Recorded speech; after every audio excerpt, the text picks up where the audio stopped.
O Senhor esteja convosco. Proclamação do Evangelho de Jesus Cristo segundo Lucas.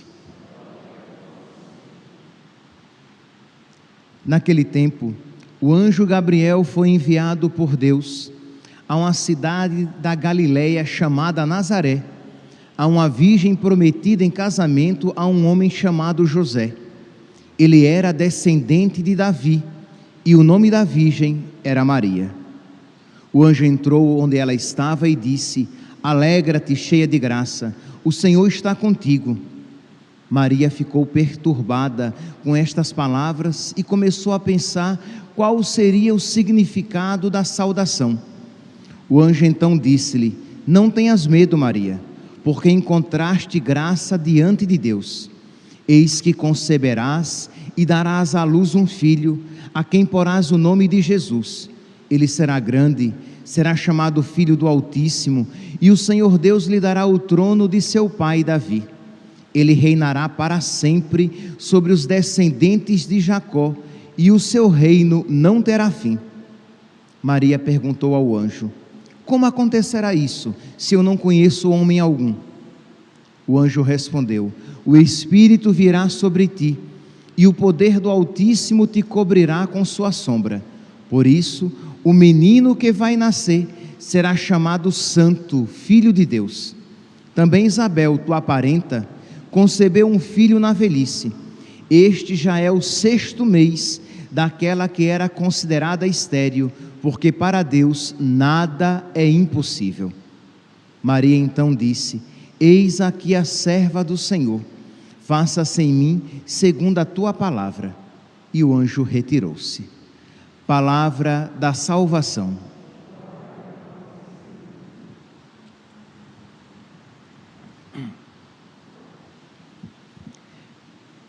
Caríssimos irmãos e irmãs, daqui a 9 meses nós estaremos celebrando o Natal do Senhor. Por isso então que neste 25 de março, 9 meses antes do nascimento de nosso Senhor, nós celebramos a sua entrada no mundo, a sua chegada ao ventre da Virgem Maria, a anunciação da nossa salvação. Por isso que é solenidade, é por isso que nós celebramos com toda alegria, porque hoje a salvação do mundo chega para nós, entra neste mundo. Pois bem, então qual é o mistério que nós estamos celebrando no dia de hoje? Nós estamos celebrando a entrada da salvação no mundo, a obediência do Filho de Deus. Sim, porque se nós estamos celebrando a salvação, nós estamos celebrando o mistério da obediência, já que a condenação, a morte, o pecado entraram no mundo por causa de uma desobediência. São Paulo diz: pela desobediência de um homem, o pecado entrou no mundo. Pela obediência de um homem, o Filho de Deus, a salvação entra no mundo. Então é este mistério da obediência que nós estamos celebrando, e é por isso que é tão importante que nós apliquemos na nossa vida. Nós daqui a pouco iremos ver em que deve consistir então a nossa aplicação prática deste mistério celebrado. Em toda a missa, meus santos, nós celebramos um mistério, nós contemplamos um mistério e nós aplicamos na nossa vida aquele mistério. A missa não é simplesmente uma realidade que nós contemplamos no sentido simplesmente intelectual. Isto, eu compreendo o que isso significa. Ok, nós compreendemos uma parte, um pouco deste mistério que nos ultrapassa, porque é o mistério do amor de Deus. Mas além desta compreensão intelectual, nós precisamos repetir em nós aquilo que o mistério apresenta, que nós estamos contemplando neste mistério. Pois bem, então nós vemos aqui no Salmo de hoje, na primeira leitura, que infelizmente não dá para falar tudo, né? Mas só rapidamente, eu falei que hoje estamos contemplando a obediência de Deus. Na primeira leitura, retirada do profeta Isaías, nós vemos um exemplo contrário, uma desobediência. Acás, ele não quer obedecer a Deus, por isso que ele até recusa um sinal oferecido por Deus. Existe a má vontade no coração de Acás. Então nós precisamos pedir a Deus que extirpe, que arranque do nosso coração toda a má vontade em obedecer a Deus, em ser dócil a Deus, em se deixar guiar pela vontade de Deus. No Salmo 39 ou 40, de acordo com a tradução, nós vemos aqui que no versículo 7, sacrifício e oblação não quisestes. Isto é, o autor está se referindo aos sacrifícios do Antigo Testamento, que eram feitos para de alguma maneira apagar os pecados dos homens, mas que eram sacrifícios imperfeitos, porque a vítima oferecida era imperfeita, era inadequada, não era digna, e o sacrifício era imperfeito também porque aquele que oferecia era imperfeito. A vítima era imperfeita e o sacerdote era imperfeito. Então, diante da imperfeição do sacrifício do Antigo Testamento, diz aqui o salmista em profecia: sacrifício e oblação não quisestes, mas abriste, Senhor, meus ouvidos. Não pedistes ofertas nem vítimas. Nós refletíamos durante alguns dias, acho que 2 dias seguidos desta semana, que Israel tinha a tendência de oferecer sacrifícios de uma maneira meramente exterior, isto é, de uma prática religiosa desvinculada com a vida, com o coração, com a alma, de uma prática religiosa exercida quase para acalmar a consciência. Então esta prática religiosa, esses sacrifícios exteriores, eles eram desagradáveis a Deus. Por quê? Porque enquanto concomitantemente, ao mesmo tempo que o povo de Deus oferecia sacrifícios rituais, continuava apegado e vivendo nos seus pecados. Então é claro, é óbvio que um sacrifício assim não era agradável a Deus. Então pense aqui, a vítima oferecida era imperfeita, o sacerdote que oferecia era imperfeito, e concomitantemente ao sacrifício oferecido, aqueles mesmos estavam apegados aos seus pecados. Então é óbvio que Deus diz que sacrifício e oblação não quisestes, não pedistes ofertas nem vítimas, holocaustos por nossos pecados. Então, diante desta incapacidade daqueles sacrifícios oferecidos no Antigo Testamento, Jesus diz: eis que venho.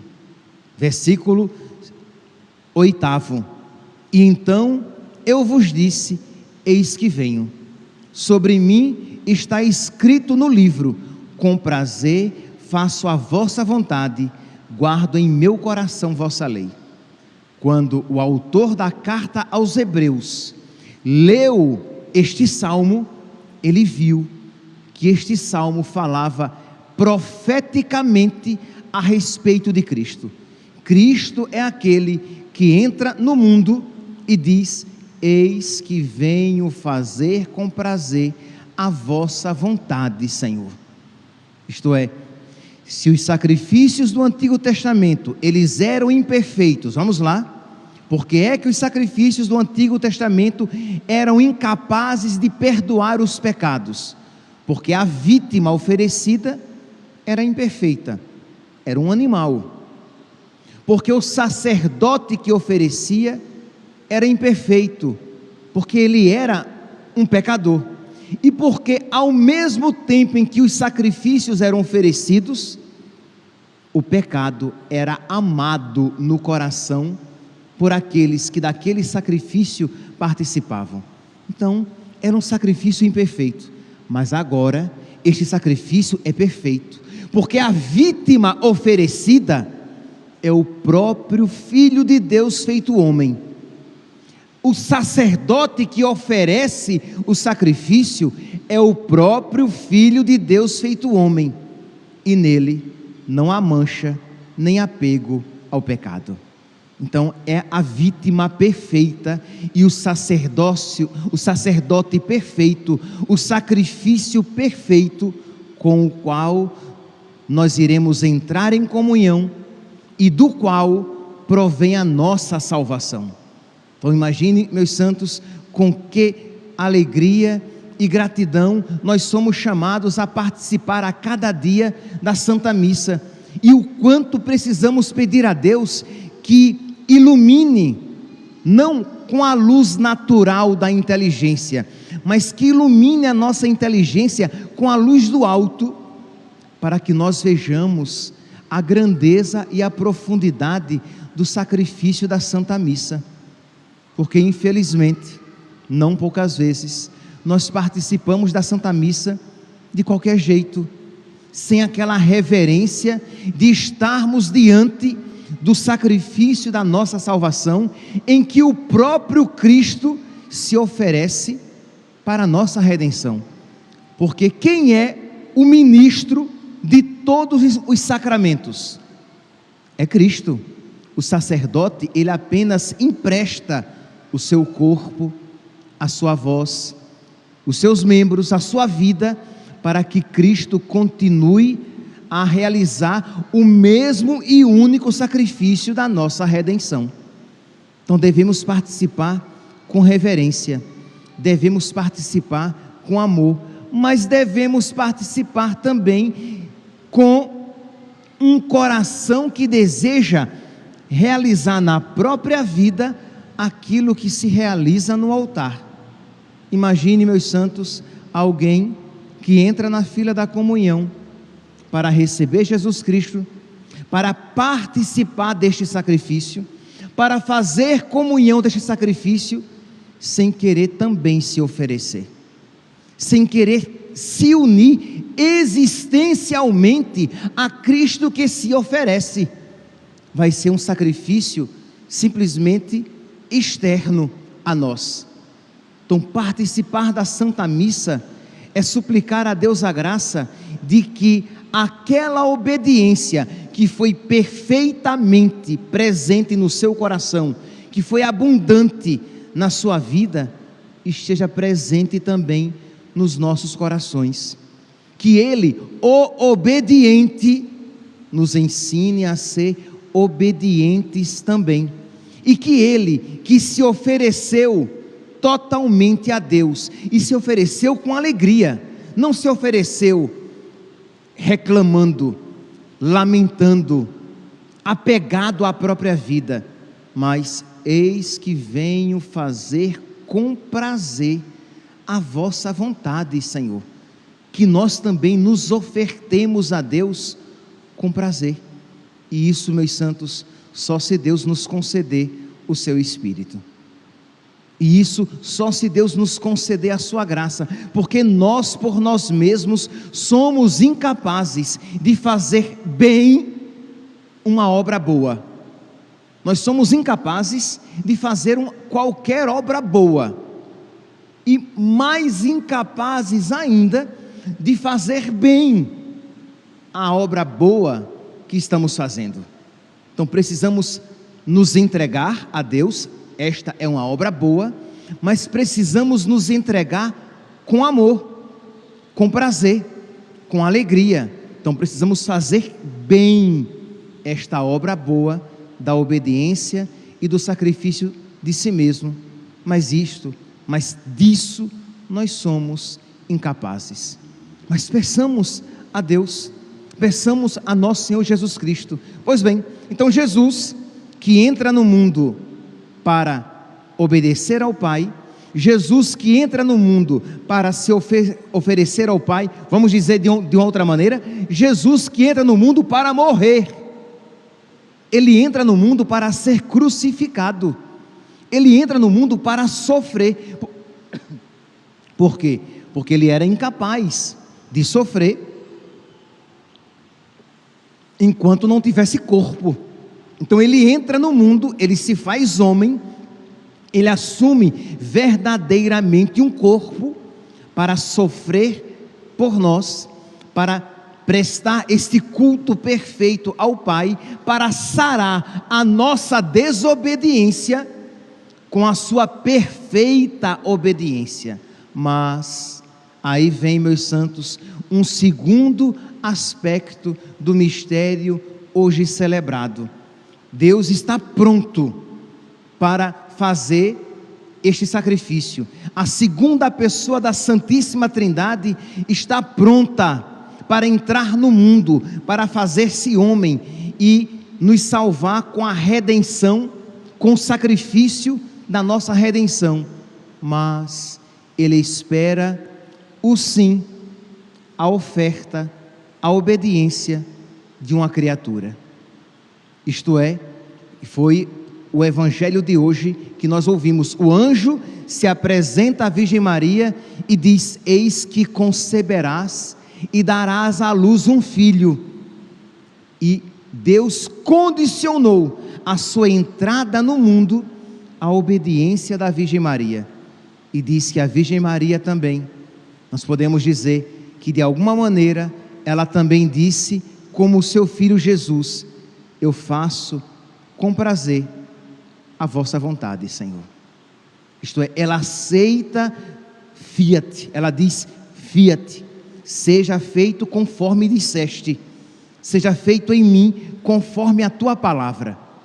Percebe, meus santos, hoje estamos celebrando, estamos contemplando estas duas ofertas, essas duas obediências, estes dois sacrifícios de si mesmos, estes dois corações que se ofertam a Deus. E a pergunta é: e você? De que lado estará?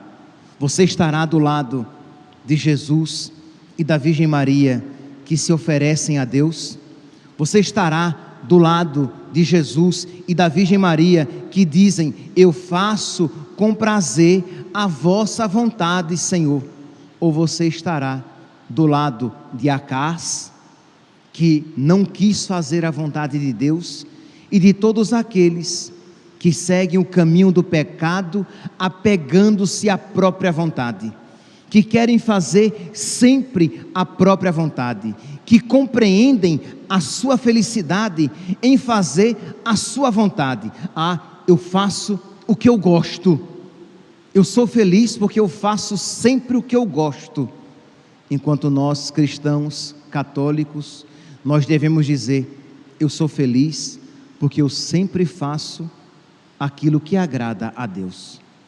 A nossa felicidade, meus santos, não consiste em fazer sempre a nossa vontade, em realizar os nossos sonhos, em satisfazer os nossos gostos, porque nem sempre os nossos gostos são agradáveis a Deus, nem sempre os nossos sonhos são sonhos salvíficos, e nem sempre a nossa vontade nos leva para o caminho certo. Então, em que deve consistir a nossa vontade? Aquela vontade que não é sentimento, mas é decisão. A minha vontade consiste em querer fazer a vontade do meu Deus, porque eu sou servo de Cristo, que assim viveu na terra. Cristo na terra procurou fazer a vontade do Pai, porque eu sou servo, eu sou escravo de Nossa Senhora, e ela em tudo procurou fazer a vontade de Deus, porque eu sou filho de São José, e ele sempre procurou fazer a vontade de Deus, porque eu sou discípulo, eu sou amigo dos santos, e os santos são santos porque procuraram em tudo fazer a vontade de Deus. Então, se eu quero ser católico, eu devo tomar como meta na minha vida este caminho, fazer em tudo com prazer não reclamando, não de cara feia, não de bico grande, mas fazer com prazer a vontade de Deus, porque a vontade de Deus é sempre melhor para a minha vida. Que nós hoje, meus santos, supliquemos a Deus esta graça. Supliquemos quando nos colocarmos de joelhos rezando o credo, supliquemos esta graça. Supliquemos quando participando do santo sacrifício, peçamos a Deus que nos conceda esta graça. E quando recebermos Jesus no nosso corpo, na nossa alma, peçamos que haja uma verdadeira comunhão entre a vontade dEle e a nossa. Louvado seja nosso Senhor Jesus Cristo.